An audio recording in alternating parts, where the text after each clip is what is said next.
अजीज़ साथियों, प्यारे दोस्तों और प्यारे दुनिया वालों, आज की जो मेरी स्टोरी है वो ये बताएगी कि हम बच्चों को किस तरह से पैसिमिस्टिक बनाते हैं, हम उनकी सोच को किस तरह से ख़त्म करते हैं, हम उनके डिसीजन टेकिंग पावर को किस तरह से क्रश करते हैं। आइए देखते हैं कि ये कहानी हमें क्या सबक देती है। एक बहुत बड़ा हाथी एक इतनी मोटी चेन से बंधा होता है। वो हाथी इतना बड़ा है कि इतनी मोटी चेन भी उसके आगे बहुत ही पतली है।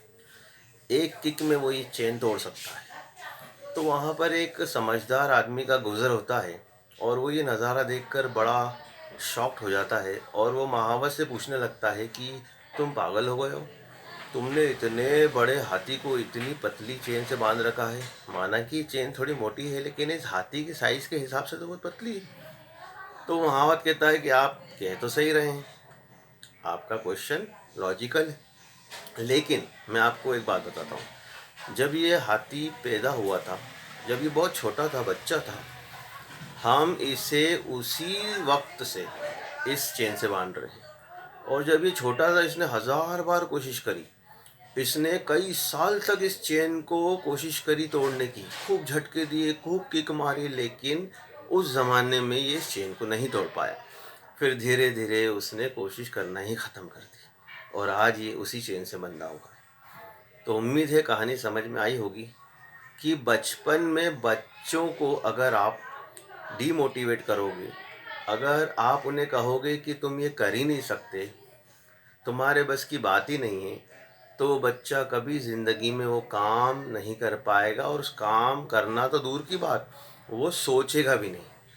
तो इस तरह से बहुत सारे बच्चे बड़े होने के बाद डिसीजन नहीं ले पाते हैं, क्योंकि बचपन में ही उन्हें जो है सप्रेस कर दिया गया था, उनके थिंकिंग पावर को दबा दिया गया था, उनके बड़े सोचने को ख़त्म कर दिया गया था। इस वजह से जो भी बच्चे कुछ बड़ा नहीं कर पाते हैं, उसके पीछे उनके पेरेंट्स का हाथ होता है, उसके पीछे उनके रिलेटिव्स का हाथ होता है, उसके पीछे उनके स्कूल टीचर्स का हाथ होता है। और जो बच्चे बहुत बड़े बड़े काम कर जाते हैं, उनके पीछे भी इन्हीं लोगों का हाथ होता है। तो डिसीजन हमारा है कि हमें बच्चों को बहुत ज़्यादा सोचने वाला बनाना है, हिम्मत से पालना है, पोसना है, बड़ा करना है, या ऐसी उन्हें जो है हमेशा नेगेटिव बातें कर करके उनका मॉरल डाउन करना है।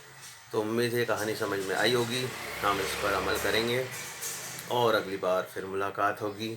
तब तक के लिए अपना ख्याल रखें, अपने घर वालों का ख्याल रखें, अपने पड़ोसियों का ख्याल रखें, सबका ख्याल रखें।